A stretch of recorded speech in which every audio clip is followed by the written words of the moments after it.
Once again, we're just going to do some simple flips from this angle. I haven't figured out how to do anything other than scowl when I am recording video of myself flipping.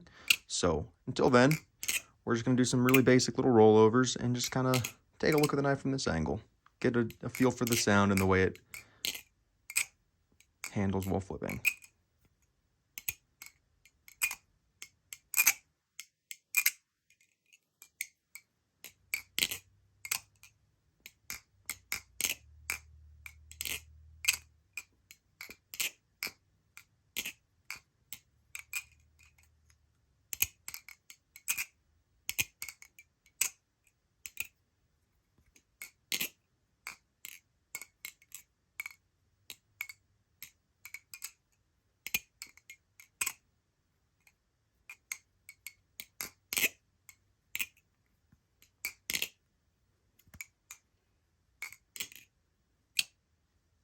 Hello and welcome back to the channel. I'm Marcus and it's been a while. Sorry about that. I couldn't figure out what I was going to wear, and then I was out of town, and then I hurt myself, and then I hurt myself again, and then I got sick, and so we're a little bit behind on all the videos I was originally going to do, but they are in progress. And so today we're taking a look at the JK Designs Embargo. The Embargo is his current in production model.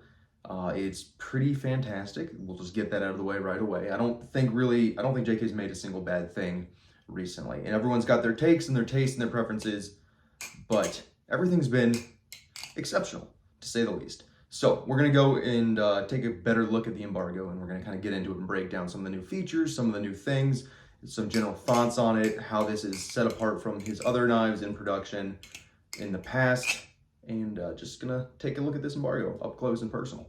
So the first thing that we're gonna talk about, get it right out of the way, is the one real downside. And I say real downside, and it's really not a downside. It's this. Instead of the Robbins zipper case, like what previous knives have come with, or even the little felt microfiber roll that the Orca came with, this comes with just a little pouch.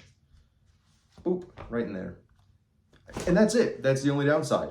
We're going to pretend like that didn't just happen. That's the only downside, though. And it is barely a downside. It's only a downside because I prefer the cases with the zipper. I feel like they're a little bit more secure, a little bit more cushioned.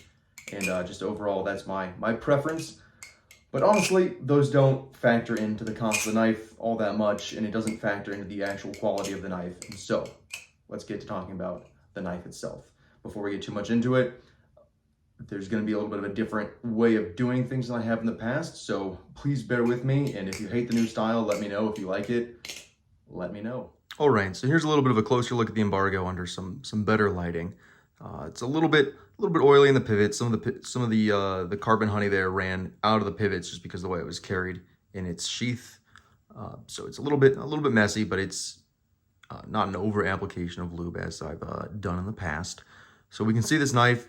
It's got a nice, clean, simple sandwich design, but unlike most sandwich knives, this one has an adjustable weight system that you can see right here. It's got 4 different weights that you can take in and out to adjust the balance and just kind of change it up, customize it, get it exactly where you want it.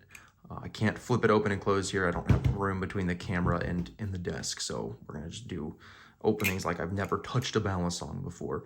So, right, sandwich design, titanium handles, which is standard for JK's knives, and honestly is my favorite type of handle. I do love titanium handles. Aluminum just kind of feels a little bit wonky to me sometimes, but titanium is the best for weight. It's the best for feel, in my opinion, and it's just so durable, and it's a good metal to use. It's a great metal to use. It's the industry standard metal at this point. So titanium handles feel really great. Sandwich design with this nice little like concave milled out section here. And this one has the hole pattern where they go from little holes to bigger holes. I'm not sure how much of a difference it makes outside of the aesthetics. The grip is honestly really great just with this channel, this little, not really channel, it's indentation here. But there are a few different patterns. There's a flat without any sort of milling or without any sort of holes in it, just this little groove. There's a slot pattern, which has a great ring to it. It's got a little rectangular slot there instead of holes. There's a couple of limited run dot, small dash, larger dash handled variants out there, as well as kind of a ridged texture within the milled out section there. So a few different handles you can look for, but this one is the just the holes, standard holes, getting from little to big, which is nice. It's a good aesthetic. I really like the anodization done through here. Just kind of green right in the grippy bits on the holes. It's a unique look. The blade is inspired a little bit by the Monarch. It's a little bit inspired by the Orca. It's a little bit inspired by the Emissary and the Light Tech. All the previous work that JK has done. It really kind of is a culmination of those, and it came just absolutely razor sharp. We might shave a little section off there. Not trying too terribly hard, but we can see easy removal of the hair, but not gonna make myself go bald today. So razor sharp knife out of the package, out of the case, whatever you want to say. Great tip, just absolutely a razor. Needle nose, it's not quite a home level of needle, but it's sharp enough that I don't want to poke it too hard. The tang nipple is pretty neat. It's got this little cutout slot here, which is a neat little touch. Bushings as usual. Just really wonderful bushings. No, I mean, that is forcing the knife to get that little wiggle in there. Literally no tap. Just phenomenally well tuned. Really the best out of the box experience that I've had from a JK knife. The sandwich design is really sleek. The spacers are very minimal and just phenomenal. It's also a little bit on the long side compared to his previous knives. So the goal with this one, according to JK, Julian Klein, was to finally make a knife in that 10-inch range. And it is, in fact, just a little bit over 10 inches long. So it's longer than any of his previous knives. It's not the longest knife in the world, but it is a pretty good length. It's definitely got a unique feel to it. We'll compare it to some other things that I've got so you can kind of see a little bit more of a visual of the length there. These aren't going to be lined up perfectly. That's not the goal here. It's not a perfect comparison. You can kind of see where it stands in between some trainers, or if you want to compare it to some live blades, you know, let's see, how does it look next to the Paradigm? It's a hair longer than the Paradigm. Or on the other hand, whoops, let's just not punch that. On the other hand, if you want it to be compared to a slightly shorter knife, we've got the Alien over here. So not as long as the Alien, but a bit longer than the Paradigm. It's right in there. It's pretty comparable to the current flippers, to be honest, unlike something like the Swordfish, which is a little bit on the long side. So it's got a really good feel. It's got a good, just nice length to handle while you're flipping. It's solid. It's really good. It's light. It's agile. So it carries the momentum through really well with these handles. It's very fluid. It's light. It's agile. It's got just a good feel to it, but the way the handles are, it carries momentum nicely. So it's got that nice light feeling while carrying momentum really well. Just wonderful handle swing. We're not going to flip it too much. I don't want to clank anything together here. So I mean, you can see it closed as well. Just get a little comparison there of some closed lengths on these knives.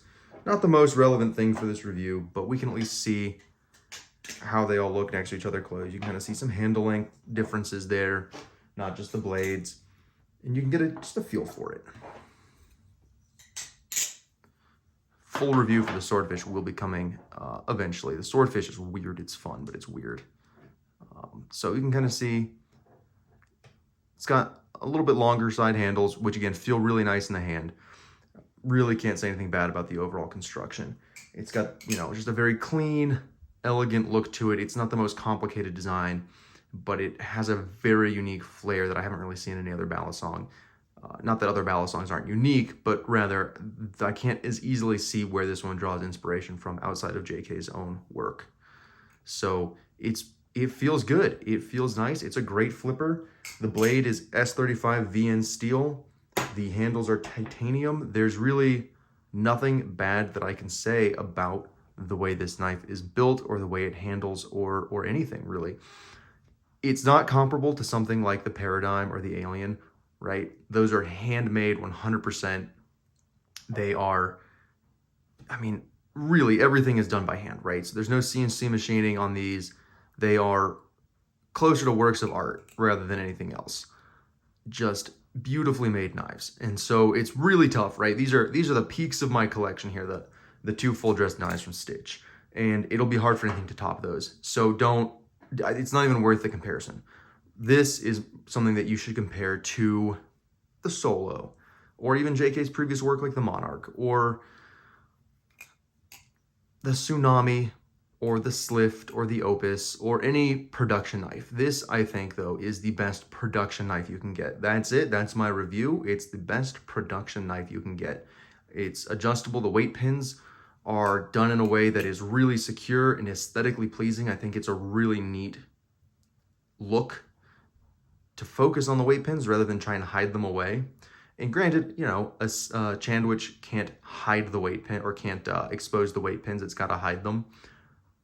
But the exposed look, I think, is a really unique design feature, and it lets you really easily see how the knife is configured as well. Personally, I'm sticking with 4. I think, again, they carry momentum so well. It's such a smooth experience. It's just phenomenal. Normally, I'm not a big fan of adjustable weight pins, but I think that JK has really done it beautifully, and it's really neat seeing it on a sandwich Balisong instead of a Chandwich.